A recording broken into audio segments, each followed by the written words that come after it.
Hi, welcome to NAS Recovery demonstration for the Unitrends System Administration course. In this how-to video tutorial, we're going to take a look at creating NAS recovery jobs for specific files and folders in their entirety, and recovering the entire NAS, and try to show you what the differences are when you go and look at putting back NASs.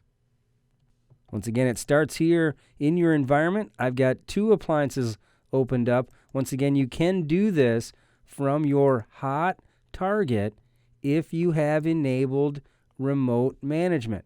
If you look at your list of appliances in here, and if you enabled remote management, you could go to your recovery catalogs and look for your NAS assets through the hot target remotely.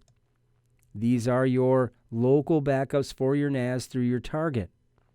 Now, just to make things simple, we're going to go ahead and look at this through our local appliance itself. Once again, I'm logged in here as myself. Anytime I log in, I want to make sure I don't have any outstanding alerts before I do any recovery.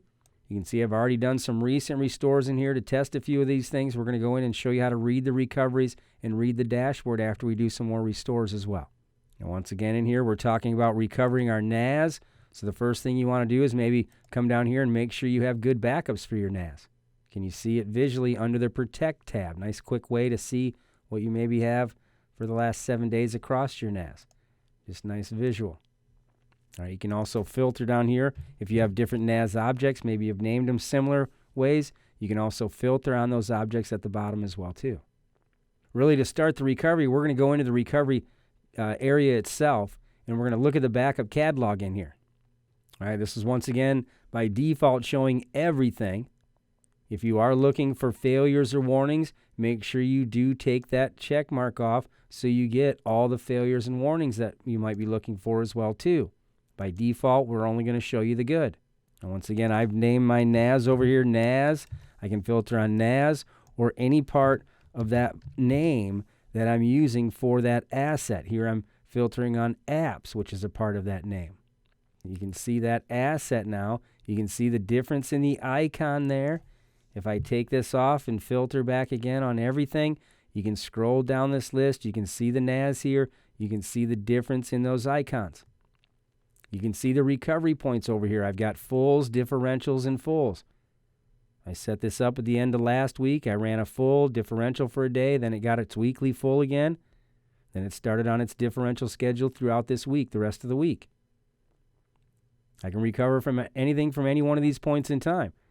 Just like file agent-based recovery, if I want to browse in and recover files directly from this recovery point, I can browse into this mount point and I see whatever I've backed up out here. If I want to go in and recover certain files out of here, I can put in one file or folder at a time. You can also remove and clear these. If you want to grab an entire directory at once, you can do that too.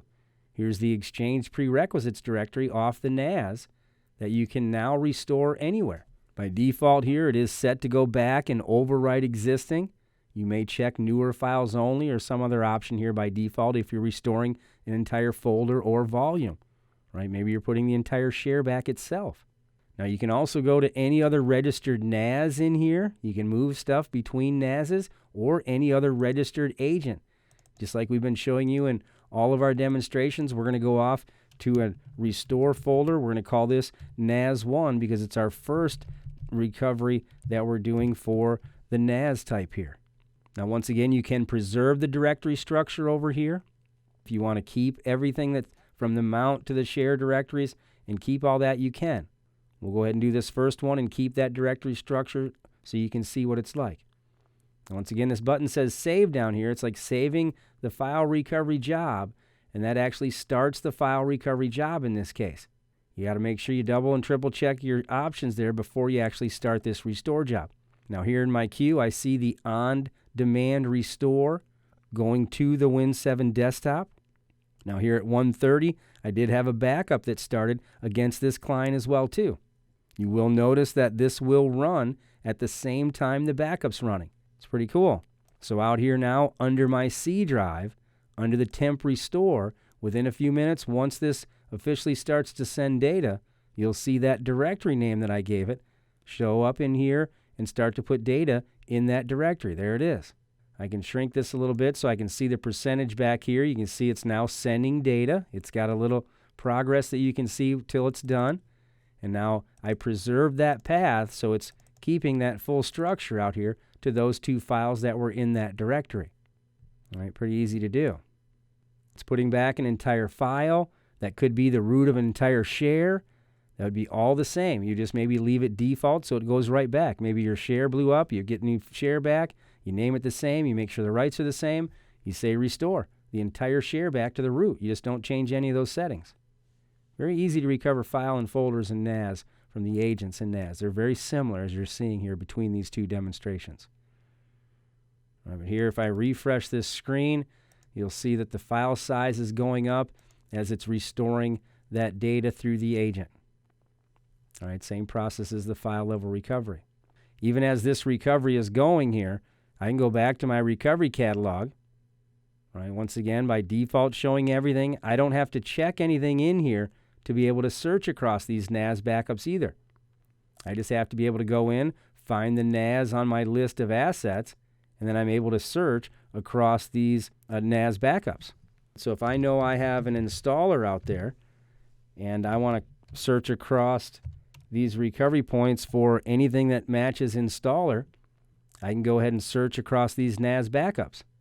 Right, now remember, out here on the NAS, I've got a Unitrends directory that I've got the VMware and Hyper-V and RDR installers for you. Right, you can grab the VMware installer right here, and we can restore this VMware installer right to that same NAS directory here. All right, once again, you could use exclusion patterns for the recovery. Maybe you don't want to bring back all the AVIs or all the EXEs or something. Maybe you only want to bring back MSIs, or you don't want to bring back MSIs. Now here I'm going to leave off the preserve the directory structure. That's going to dump that file only into this directory when I save this recovery job. All right, so now into my queue, I'll see one more job in here. Now it's the only job running. Those other two jobs are done. You can see one of them in the recent jobs over here. The backup job will be here in the recent jobs. That's the Win 7 desktop right here.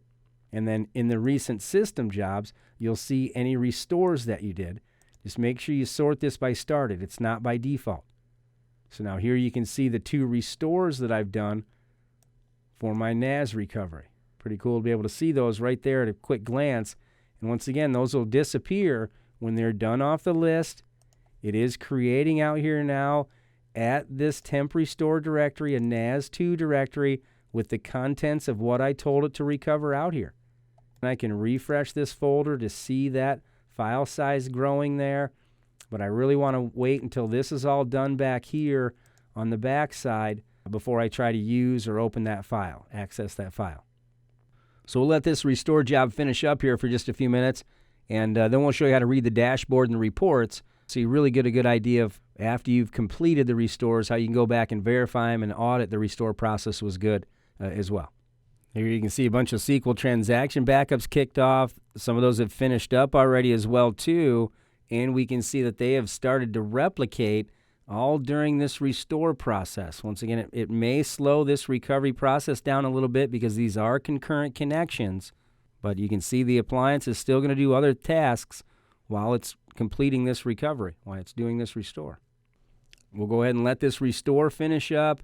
Once it's done, we'll show you how to read the dashboard and reports so you can kind of go back and check the audit process on any kind of recovery you've done for any of your assets. All right, so now we can see our restore is done from the active jobs queue. We can see that that's all completed. If we go to the recent jobs, once again, this only shows the backups, and we did have some backups that completed during this recovery window. But if I go over to recent jobs over here now, I can now see, we already showed this a little bit earlier, we could see that this job is in here. That's that second job that just finished up right there. In the dashboard, there's the recovery summary.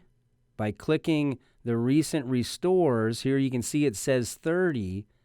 It's going all the way back to the 5th in this report, which actually says that there's 46 restores. We just restored that NAS data to our Win 7 desktop, so we need to make sure that we're filtered here on our Win 7 desktop. Here's the two o'clock and the 156 restores that we did from the NAS backups to our Win 7 desktop. And we can see those details in there, right? It was the Exchange Prereqs folder that we recovered to our Win 7 desktop in that directory that we chose. You can see that detail in there. The second restore that we did took 5 minutes. It was the VMware installer, and we also put it to, once again, the Win 7 desktop to where we told it to go. And if you look out here under that NAS2 directory, once again, there's that recovery that we did. You can now see that it's full size in here as well. All right, now if I go back to the dashboard in here, you'll notice this says 30 restores, and we did technically 2 more. This thing only updates every hour. It's going to update here in another 45 minutes. We did these restores after this update. So if you want this to update before the next hour, if you're impatient, you can click this refresh button up here, but you'll notice it usually doesn't reset the report right away. For some reason it did in this case. You usually have to kind of go out and then go back into the screen, and then you'll see that it's gone up the number of restores that you just did. Now this is in the last 7 days. When you actually click on the report in here, you can actually see that there's more than 32 reporting in here. There's 46. You can see here the restores that you've done. Once again, you have to think about it from where did I restore it to? And in this case, we went to the Win 7 desktop for these 2 here. All from that same dashboard. And it's running, once again, under the Recovery tab. It's running the Recovery History Report by a date range. So if you only want to look at today, here's the recoveries we did today, sorted by asset. Here's our last 2 for our NAS. A lot of different ways to get to this data.